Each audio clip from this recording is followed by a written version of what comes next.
and welcome to Cult Movie Cult, where we watch and discuss the horrific, the obscure, and the flat-out strange from the other side of cinema. I'm Mark Dickerson. And I'm Jeremy Fink. And this is part 4 in our series Cinema Slackers, where we take a psychedelic trip through some of cinema's greatest wanderers and drifters. Kick back, roll up, and listen in. Today we'll be discussing the 1998 film The Big Lebowski, written and directed by the Cohen Brothers. Where's the money, Lebowski? That rug really tied the room together, did it not? Fucking A. This guy peed on it. Donnie, please. I am not Mr. Lebowski. You're Mr. Lebowski. I'm the dude. So that's what you call me, you know? That or his dudeness or duder or, El Duderino if you're not into the whole brevity thing. Nobody fucks with the Jesus. Sex, the physical act of love. Coitus. Do you like it? Is the whole world gone crazy? I like your style, dude. There's just one thing, dude. What's that? You have to use so many cuss words. The Big Lebowski, starring Jeff Bridges, follows the story of Jeffrey the Dude Lebowski, who is a middle-aged slacker who gets mistaken for another man with the same name, Jeffrey Lebowski, whose wife owes some people some money. These men come over to the dude's house, and they assault him and pee on his rug, and then leave him all alone. The dude, being upset about his rug because it really tied the room together, goes and tries to find the Big Lebowski, the real Jeffrey Lebowski, and all kinds of chaos ensues because Bunny, the wife of the Big Lebowski, gets kidnapped, or maybe kidnapped, and the dude ends up caught up in this whole very confusing mystery that's kind of based on the writings of Raymond Chandler, who I actually literally have The Big Sleep on my desk right now as we speak. But this is just a really wild movie where the plot kind of doesn't matter, but the ride is pretty fantastic. And it's really hard to not just start quoting lines when you're talking about this movie. That's all you want to do because it's so quotable. Well, this might be, just before we dig in here, just because this is Cult Movie Cult, and this is probably the most cultish movie we will discuss on this podcast. I was actually going to say that exact same thing because one of the main factors of a cult film is rewatchability, right? Mm-hmm. So this one has it in space. I mean, you could watch this movie over and over. Yeah, and it only gets better. And there's literally a religion called dudism. Yes, based on this. Is. Like this movie actually kind of has a cult. It's not just a cult movie. It has a cult. So. You're right. Like the lifestyle of the dude is kind of its own cult. Yeah, for sure. So this film, The Big Lebowski, is set in the early 90s. A time period we've been exploring a little bit already with our last couple of films we talked about in this series. Mm-hmm. This is when the idea of the slacker seemed to be at the forefront. Everyone was kind of thinking about it, I guess.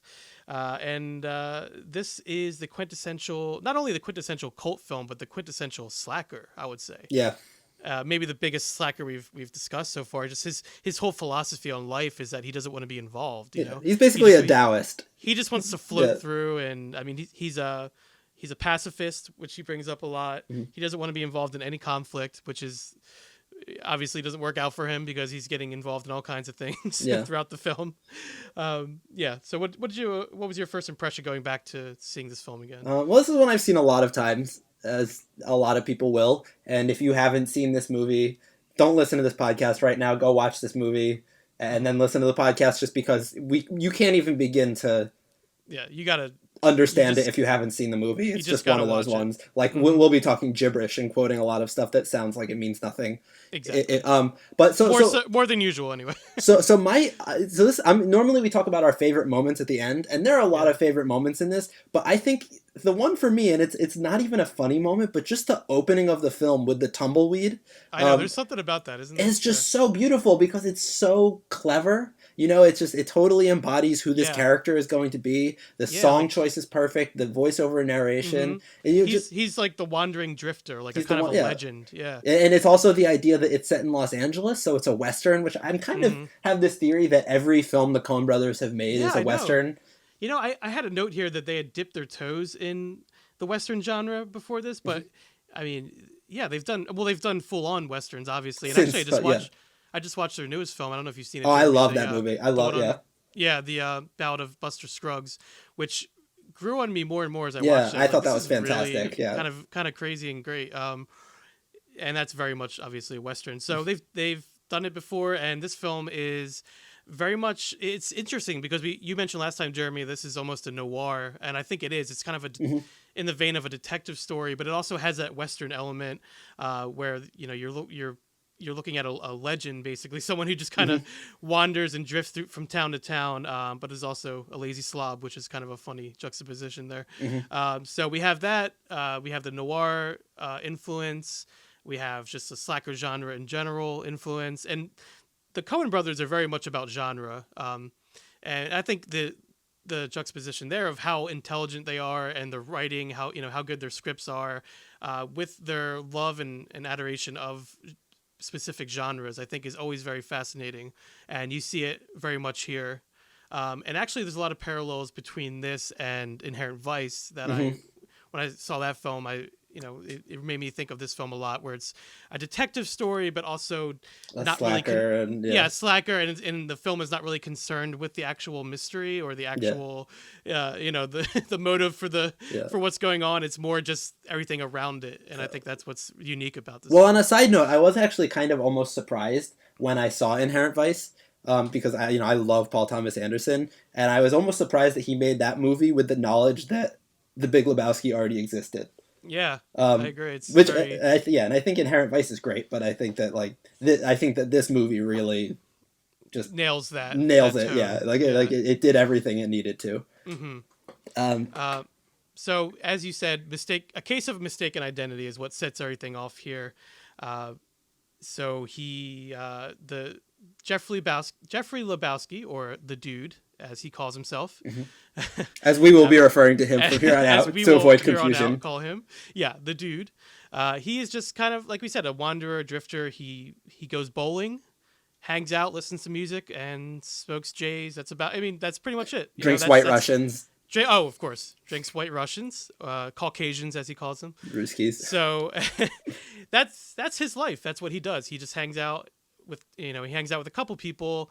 One of them, Walter, played by John Goodman, who I think we need to devote an entire section to because he's just so great in this film. Could devote an entire podcast to. Exactly. Yep. And Steve Buscemi as Donnie. The two of them are always with him at the bowling alley, and they hang out a lot.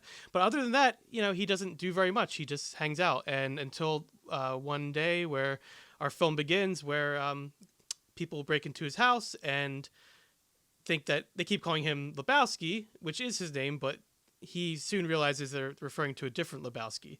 After, of course, they've flushed his head down into the toilet and peed on his rug. So, and the rug is kind of the thing that, like, the running gag for the movie is they keep going back to the rug, and that's really all that he cares about. The Dude, he just wants compensation for the rug because it really tied the room together. So eventually the Dude meets up with the other Lebowski, or I believe he's actually summoned there. He's summoned. Because as his character floats through everything, he wouldn't take upon himself to do this, which is always interesting to me when you have a main character who is very passive and he's not the one driving the plot. It's almost everything else around him. I always find that interesting. Although I will say the Dude is surprisingly pissy.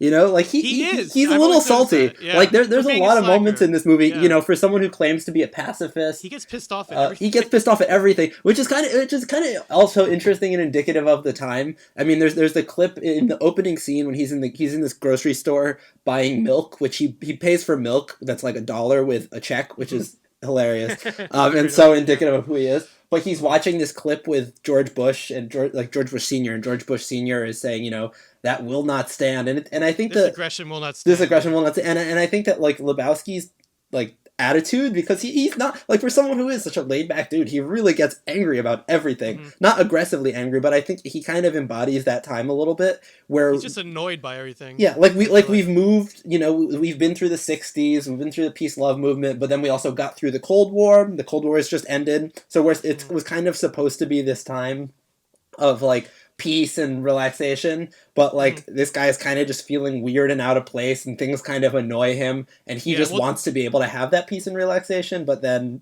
everything gets on his nerves.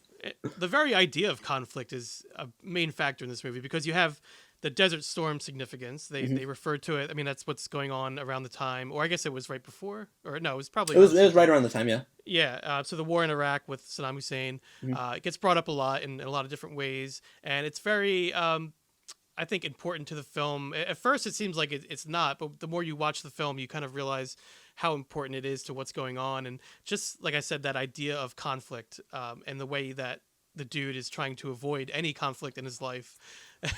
It's just like, those two things together is really what the main conflict in this film is the fact that he doesn't want the conflict. Yeah, he just wants to do his thing. He wants to do his thing, but he just can't, and he gets annoyed by it, I guess. So the script for The Big Lebowski was written around the same time as Barton Fink, actually, and that was in 1991, which makes a lot of sense because this film is set in the early 90s, whereas it was made, the late 90s, came out in 1998. So they had been wanting to make it for years, and as the Cohen Brothers do, I looked into their process a little bit, and apparently they'll start writing a film, get stuck somewhere, and they'll go work on another film. And then when they come back, they somehow have the solution to their problem, and they'll finish that film. Which is a very Lebowski way of dealing with things. Exactly. It's like, all right, man. We're stuck, just go do something else, and then we'll come back eventually. But obviously it's been working out for them. Yeah, clearly. So they use that approach here. They made Fargo, which is probably one of their best known, if not their best known film. And after Fargo, they finally got to work on making this, and they had the cast in mind when they wrote it. And the cast is just perfect for this, by the way. Unbelievable. You can't beat this cast. Jeff Bridges as the dude is perfect.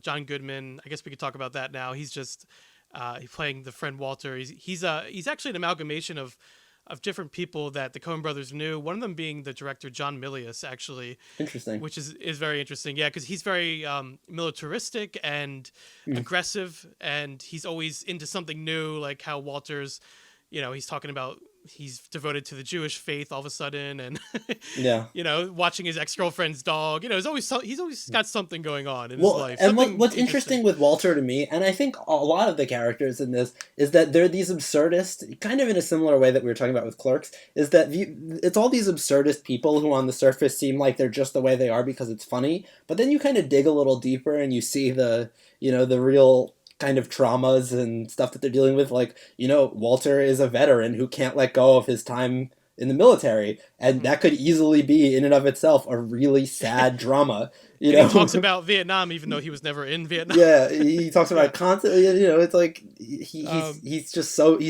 such a broken, troubled guy. Walter is insane. He's the type of man who pulls a gun over the rules of bowling, on a friend. So he's so violent.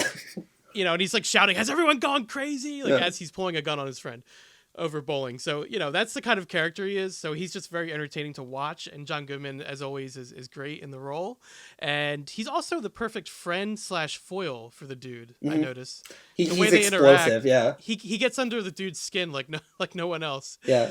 Which is so funny because they keep going back to each other and they're always hanging out. And, everyone also has that friend where, they're almost annoying in a way, but you kind of, you get something out of the relationship, and I think that the dude does get something out of being with Walter and vice versa. What do you think, so Steve Buscemi plays the role of Donnie. Where do you think Donnie fits into that dynamic? So Donnie, until, I never really knew. He was always kind of a mystery to me. I was always wondering why is this character even there, because he says very little, and when he does he's told to shut up, so I was wondering about that. But then I was looking, when I was researching the movie, I noticed something that made a lot of sense, and it's almost like the character of Donnie is almost an in-joke with the Coen Brothers, because the previous movie before this, Fargo, as I mentioned, Steve Buscemi was also in that movie, and he talks a mile a minute in that one. He's always saying something, he's always blabbing away.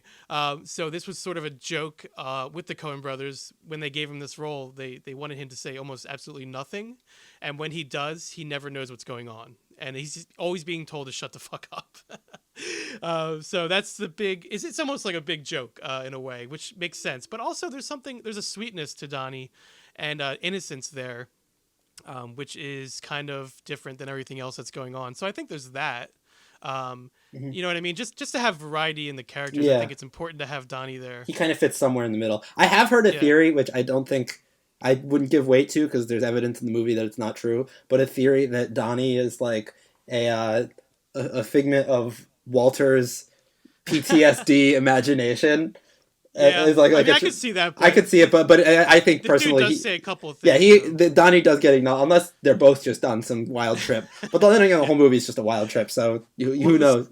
The stranger, the narrator, could be a hallucination as well. I That's guess. very true. I think my favorite character though in this entire movie might be Maud Lebowski, played by Julianne Moore. Oh, she's great too. Yeah. So Maud Lebowski is the daughter, correct? Yes. It's hard to keep track of this. So of the Big Lebowski. Yeah. So for anyone who's like an obsessive Lebowski fan, if we get any of these character relationships confused, I apologize in advance. There's a lot of them.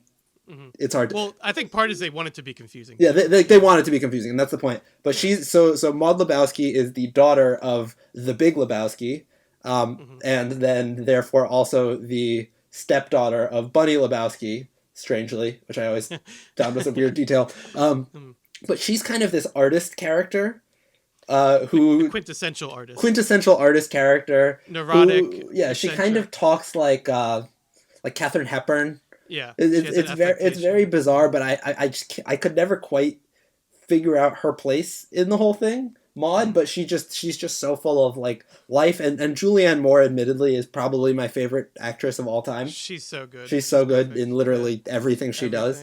Safe is one of my favorites ever. So, but she's such, and there's just so many quirky characters in this, and I know the way we're talking about this right now, we're kind of jumping around a little bit, but I feel like it's one of those movies where you kind of have to absorb it as the whole. You can't really just take it and start at the beginning and then go to the end and only talk about it that way. Yeah. Because certain moments that happen in the last 10, 15 minutes of the film inform moments that happen in the first 10 minutes of the film. And I think that's one of the reasons that it's kind of held up so well, is the fact that even though it's confusing, it's kind of just working on you the whole time, and it's just so immersive in the way that maybe like a Fellini movie might be, or a David Lynch movie, not in that it's dark, but that they take you into this world that's kind of close to our own, but also just so totally far removed.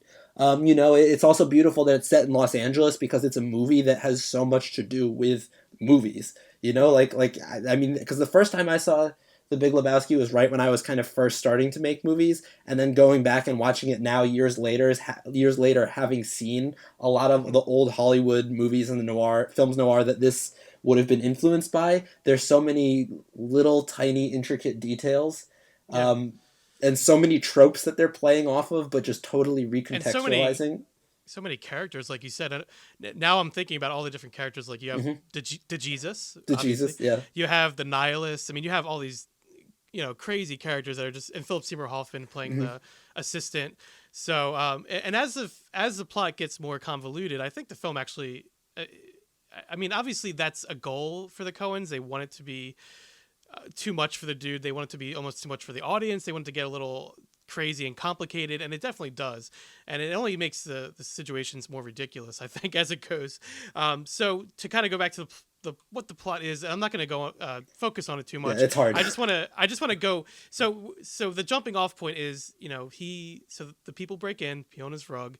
He goes is summoned to a mansion where a very rich man who is also named Jeffrey Lebowski resides, and I think that is like the core of it, because there's a lot of I'll get into this later, but so the fact that this man is very successful and wealthy, contrasting him with the dude, that is also another big aspect of this film. And this guy needs his help. He's asking him because his wife, he thinks, has been kidnapped, and he thinks that the men who broke into the other Lebowski's apartment are the ones responsible. So because of this, the dude gets caught up in it and involved, and because he'll get some money for it, so he's like, whatever, man, okay, what do you want me to do, drop off a briefcase with some money in it? Okay.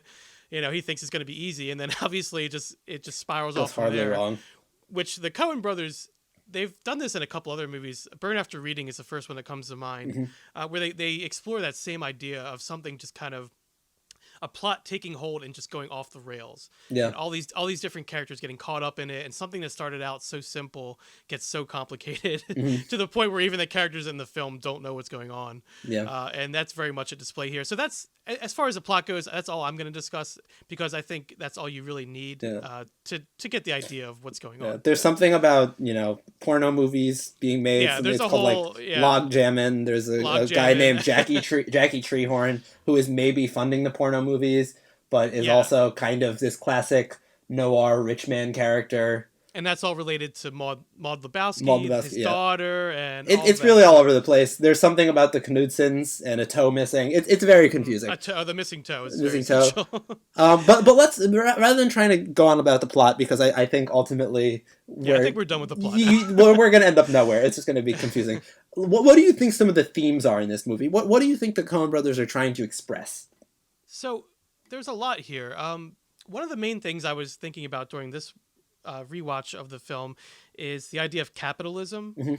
When he meets the other Lebowski, who's very successful, and he's just walking around his mansion looking into the mirror of the Man of the Year of the Time magazine cover that he has, and a lot of their dialogue is just, because the other Lebowski is always calling him a bum, and he screams at one point, "The bums will always lose." So it's almost like a commentary on very much the slacker, which is what we're discussing. You know what I mean? It's like the slacker versus someone whose main concern is money and capitalism. So I think that conflict there is also a big part of it. What do you think, though? Yeah, well, I think that's interesting, because I think that when capitalism is discussed, particularly like I just read a book by Ayn Rand, who's kind of like the capitalist. Yeah, she's like the capitalist and to the point of being a little radical individualist. And I think what's interesting here is capitalism to me is a theme, but also the idea of individualism. And I say individualism meaning you have a lot of people who are mostly functioning for themselves. If you look at this movie, there aren't really people doing anything for anyone else in this entire movie. Like I think that the Big Lebowski mostly wants his wife back to avoid a mess.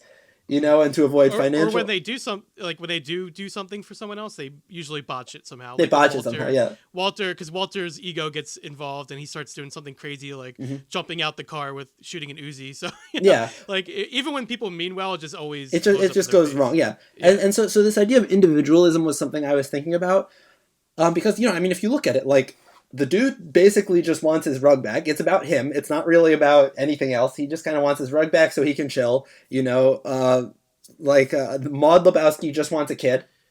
She just wants a kid and her money. She's not really worried about how the dude feels. The act of coitus. Yeah, the act of coitus. The only people who are really seen concerned with other people are the people who are presented as betas. So the Donnie. He seems to be genuinely, he wants to know what people are talking about. He wants to be involved. He wants friends. And, his fate is a grim one. The Philip Seymour Hoffman character, Brant, he seems to be genuinely concerned about, the Big Lebowski's situation. And he's always kind of put down. And I'm not exactly sure what the Coen Brothers are trying to say, but I think what they are trying to express is the different ways that individualism can express itself, because on the one hand you have the Big Lebowski, you have Jackie Treehorn, you have the people who are making a lot of money and maybe living in a way where they lack integrity, and that's how their individualism manifests itself. But then you also have people like the dude who he's just trying to do his own thing. He's just trying to be an individual, but he has some integrity about the way he does it. He's not going to screw people over, even in the situation where he ends up with the briefcase and he has an opportunity to screw someone over and make some money. He has to be talked into that by Walter, and the thing that gets him isn't that he can make money, it's that someone has screwed him over. So the only reason he's willing to compromise his morals is because he feels like it kind of karmic, on a karmic level, even things out. That's interesting. Like, it's a lot of the film is concerned with, like you said, individualism. Like, it's concerned with who you want to be, like how do you want to present yourself, like, and how do you obtain that, like how do you stick to what you want, like the fact that the dude is a pacifist, calls himself a pacifist, but he's always getting in fights with people. I mean, sometimes even physically he's driven to that. It's almost like that conflict there of how you see yourself, but outside forces in the world can change that and can be a real challenge. And I think that's what the film's about a lot. And also the Coen brothers are really good at, I think, showing different sides of things and being almost voyeuristic in a way, where they show you something, but you don't know which side they're on. They kind of play both sides. They're good at that, and I think that's at play here with the like I said, the capitalism aspect, because you could not have two more different characters than the Big Lebowski and the dude, and their conversations just display that. And I think but in the end, who are the Coen brothers rooting for? We don't really know, because I think there's merit to things that both of them say and do. So it would be hard to say that they had like a singular message they were trying to convey. I think they're more just like showing you different types of characters, different types of situations, and letting you decide, I think. Yeah. Well, and it's interesting too, because the dude is someone who kind of totally lacks agency. Like everything that happens, as you mentioned, everything that happens in this movie is because of something someone else does.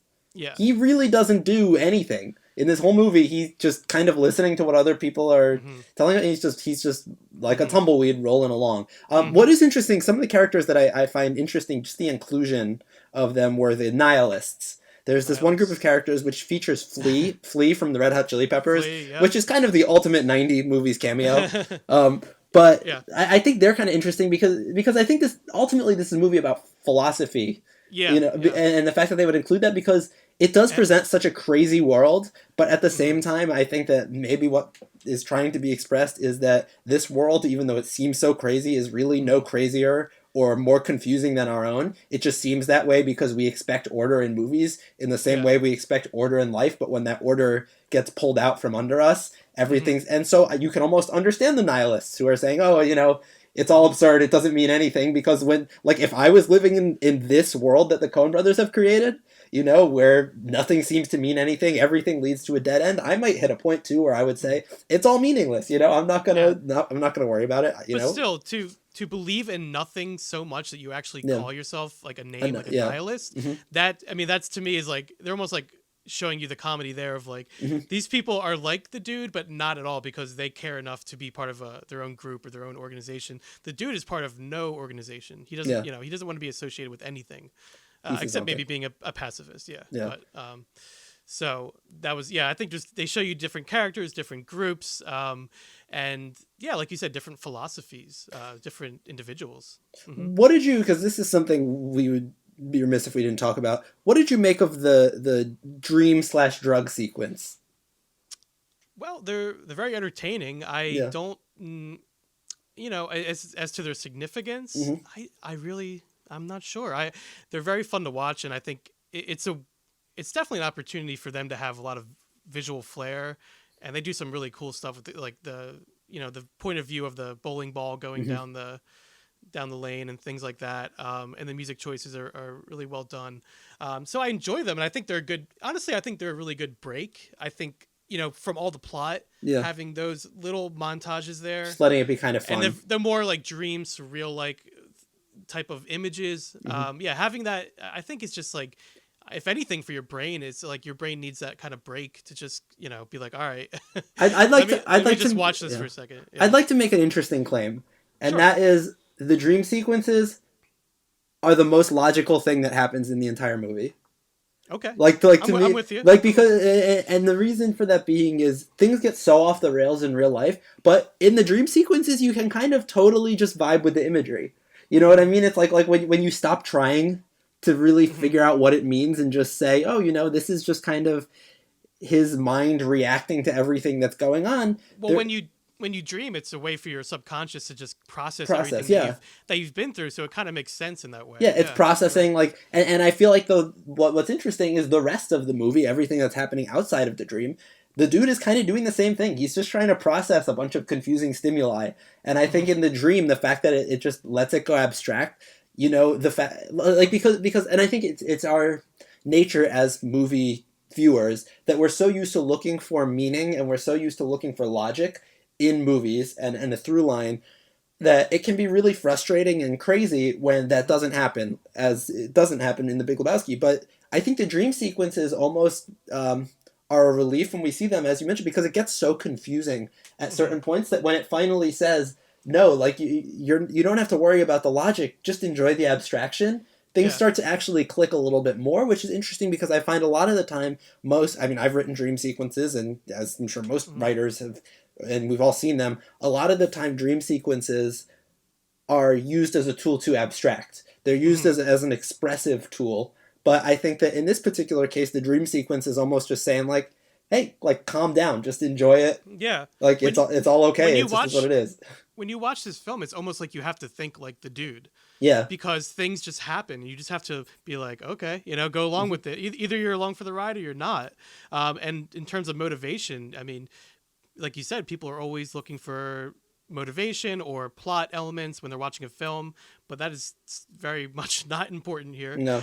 So you almost have to approach it like the dude would, and I think Jeff Bridges was dead on. He's incredible. Like I said, like with his performance and reading about the behind the scenes for this one, when he, as far as motivation goes, his biggest concern was before a scene he would usually ask the Cohen brothers, did the dude burn one on the way over? And that was pretty much it. That's all he had to know. That was all he had to go off of for the scene. And that's all you need for the film. It's like, you just kind of take it as it comes and see where it takes you. Yeah. And I think that Jeff Bridges' performance is a big reason why this movie has held up so well through the years. Just because that character is just so much fun to spend time with. And Jeff Bridges is such a master of his craft. Yeah.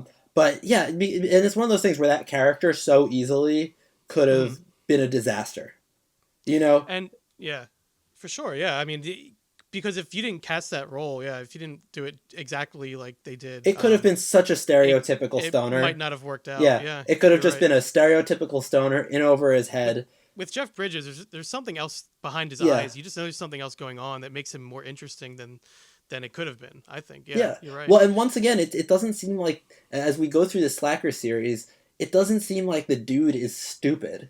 No. He's not a stupid guy. He's probably very intelligent. Yeah, actually. he just kind of wants to chill. And, we all know people like this who are really smart, but don't really have any...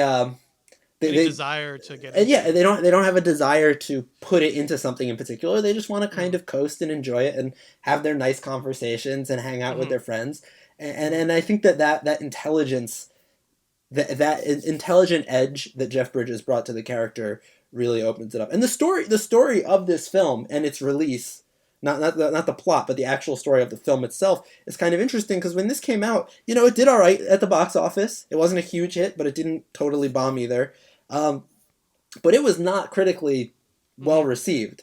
A lot of people, I mean, going back to Kevin Smith, I remember hearing a quote about Kevin Smith, and he was like, I got together with a bunch of friends, and we were all excited. We went to see this movie, and at the end of it, we all left kind of feeling like, oh, this is the kind of movie we would make. This isn't like, because before that, Coen Brothers had done Fargo, Barton Fink, Miller's Crossing, like they had done these like Blood Simple, these big, intense movies, and then all of a sudden they're doing this like quirky stoner comedy, but it's almost like a play on what they had done before. Yeah, in a way. Yeah, it totally is. That genre, the genre conventions. Yeah, but like you said, I mean, this is a quintessential cult film because when it came out, it did okay, like you said, but it didn't. It didn't set the world on fire or anything. But it was years later when people came back to it that it really it caught on and became somewhat of a cult thing and an actual cult thing, apparently. For some people, they really take the lifestyle seriously.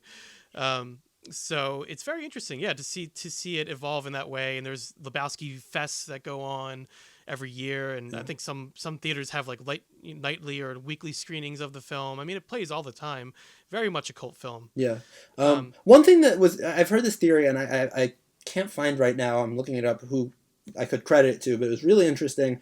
Was that 9/11 played really closely into the reason that this movie kind of blew up. And the idea is that in a world before 9/11, a movie like this wouldn't have been as well received because we were in a time when there was kind of more order. Clinton was in the White House, things were going pretty well, and yes, it was getting like a little confusing. There was the whole Monica Lewinsky scandal, but like politically, the place that our country was at, it kind of still made sense. But post 9/11, we were in a world where nothing made sense anymore. When a tragedy of that scale happens, like no one knows how to react to that. It's just totally unprecedented because, you know, obviously there was Pearl Harbor, but Pearl Harbor was a military operation. You know, that was part of a war. So as tragic and as awful as it was, it's still kind of, and long ago, people could kind of logicalize as to why it happened. Whereas 9/11, you know, that's an attack. That's not about soldiers. That's just normal people. And so that kind of coincided with Comedy Central picking up The Big Lebowski. And I remember being, you know, I remember in the early 2000s, if you turn on Comedy Central at 1 o'clock in the afternoon, 4 out of 5 days, The Big Lebowski would be on TV. And like this or Strangers with Candy. That was and I don't even think, or Kingpin. There's a bowling thing apparently. Or just if you put on ESPN, it would just be bowling. But but I think that there was a certain thing like about that time that everyone was just confused. I mean, I don't even think. I think I saw this movie in its entirety in little pieces on Comedy Central before I actually saw it all the way through. And because of just that constant replaying, it just became so ingrained in the zeitgeist in that way. What's interesting, though, and Mark was making, this is kind of a fun little thing, it's a movie that has some kind of scandalous subject matter. You know, there's like the scenes where they're talking about porn, there's a lot of language, and it is a movie that mostly got its life going from being played on cable. And so it was edited. And Mark, if you want to kind of speak to... All right. Yeah, we'll go into this. I think it's... there's a line. So there's a lot of, you know, there's some language in this movie. I'm not going to... If you've seen it, then you know. You know. And so there's one scene in particular, which is, to me, one of the funniest situations in the film where somehow, through the course of events... the dude and Walter end up at a, what is he, like 15-year-old He's supposed to be house. 15. He looks a little older than 15 in my opinion. Like they show up at this kid's house with his homework that they found because they think that the kid stole the dude's car. So they show up with the kid's homework to confront him. And basically the scene ends with Walter screaming at the kid and bashing a car that he believes to be the kid's car, but it's actually someone else's, and screaming, "This is what happens when you fuck a stranger in the ass," which is a great line, but when they show it on TV, it gets changed to, "This is what happens when you meet a stranger in the Alps," which is great. Yeah, which is funny. Very creative way to get around that, I guess. But poetically, I think there's something so Big Lebowski about that. You know what I mean? That line, like about that line, but just about like just the absurdity that we even are editing content for television in that way. Like it just like everything, it just plays so well because it just it's such a ridiculous line to begin with. And I go back and forth on absurdist art, you know, like if you look at the Dadaists and all that, with like Duchamp putting this, which, you know, it's the second time in the course of this series where I'm bringing up Duchamp putting a toilet in an art gallery. But, you know, I think with the people we're talking about, it only makes sense because these are kind of absurdist people. You know, I personally go back and forth about how I feel about that because on the one hand, I love the idea. Well, it's like, oh, you know, life is absurd, art is absurd, and we should embrace it. But on the other hand, it's kind of like, what does that accomplish? You know, if we're not going to try. Yeah. Well, that absurdness, I was going to bring this up, and I'm going to call it a spoiler, but again, not too much involving the plot. But speaking of absurd, the fact that Donnie ends up dying in the movie, very surprisingly, when you first watch the movie, you don't expect that to happen at all. But the fact that it's such a random thing that happens. How do you look at that? Are the Coens making some sort of statement there, or is that just in line with the craziness that's already gone on, or what do you think? For me, if the only statement is maybe at the end of the day, we just don't have control over things. You know, things are going to happen. Even when they throw the ashes, the wind blows it back. The wind blows it back in the dude's face, which is one of the funniest parts. Yeah, I think that it's just this total lack of control. You know, that even a sweet character, because Donnie, I mean, realistically, these characters are all likable in the sense that they're fun to watch. But like, I don't think I would actually want to be friends with anyone in this movie except for me, except for Maude. I would want to be friends with Maude. I would want to hang out with her. But other than that, like, I don't think I would actually want to spend time around any of these people because your life is going to end up in a total mess. But Donnie is maybe the only character who you're like, you know, he seems like a decent guy. Like, he's maybe a little annoying. He asks a lot of questions, but like, he seems like a pretty reasonable dude.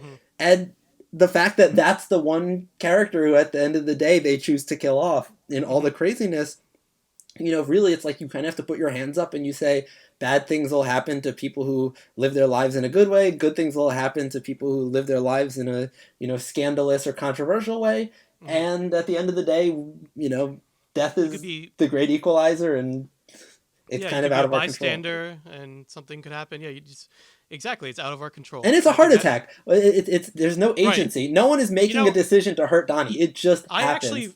When I watched it this time, I actually rewound it because I was like, oh, because I figured he got shot. I forgot it was a heart attack. It's a heart attack. And I rewound it. I'm like, oh, actually, they never show anything. And then, sure enough, it's a heart attack. So it's even more random than, because there's a lot of violence going on at that time where that happens. So I think it comes, it's in line with the randomness of the film and what the Coen brothers are exploring. So I think it does make sense. And are there any other deaths in this film? I'm trying to think. I don't think there are. I don't think there are. Which is interesting because they're also playing off genres which are so notorious for violence. Yeah. I love films noir. I've been watching a lot of them lately, and people will get murdered like it's nobody's business. And there are violent moments in this movie, but like the fact that no one dies except for Donnie, and it's just a heart attack. And there's so many opportunities where they could have taken it to a place where things could have become violent and dark, but really, like at the end of the film, all that's happened is a little bit of money's gotten passed around. One guy got his ear bitten off, and Donnie died of a heart attack. Someone cut off their own toe, I guess. Yeah, someone cut off their own toe. But as far as fatalities, it's only Donnie, and that's people are relatively unscathed, Other than that, and that's not like we just talked about Clerks and the way that's pretty cyclical, and it ends almost like it began, and everything is kind of the same. And I mean, this movie is very much like that as well. It just kind of ends, the dude goes back to bowling. He goes back to bowling, and life goes on. And we end with the narrator talking to us, and I love the narrator, Sam Elliott. Beautiful job. Great. And maybe that's kind of ultimately what the Coen brothers are trying to say is, it's a movie with so many philosophies at work and so much craziness, but maybe they're kind of just trying to say, don't worry about it all. Because at the end of the day, bowl, enjoy yourself, drink a White Russian, and abide. Go bowling. Abide, the dude abides. Oh, that was the line that. I mean, if you're going to sum up the movie, the dude abides. Yeah, the dude abides. No matter what happens in the world, he's always going to be the dude. But that's kind of all of us, Yeah. Like, exactly. We're not going to be the dude, but, I'm going to be Jeremy, Mark is going to be Mark, and we can make little changes over time. But we're going to spend most of our lives bowling and doing the things that get us through each and every day, and worrying about these huge, huge existential problems ultimately probably will lead us down more of a rabbit hole than it's maybe even worth diving into. I can't think of a better way to sum up this episode than that, so I guess we should end there, right? I think maybe we should just not even have an outro and just let this one go. Just let it ring out. Or I guess we'll do the outro. We'll do the outro. What the hell. The dude abides. Thanks for listening, and join us next time as we'll be discussing our mystery film, and then wrapping up our series, Cinema Slackers. Thanks for listening to Cult Movie Cult. You can find us on iTunes, Podbean, and Spotify, and also on Twitter, Instagram, and Facebook. If you have any cult films you'd like to hear us discuss on the show, please feel free to reach out to us at cultmoviecult@gmail.com. This has been Cult Movie Cult, and until next time, so long from the other side.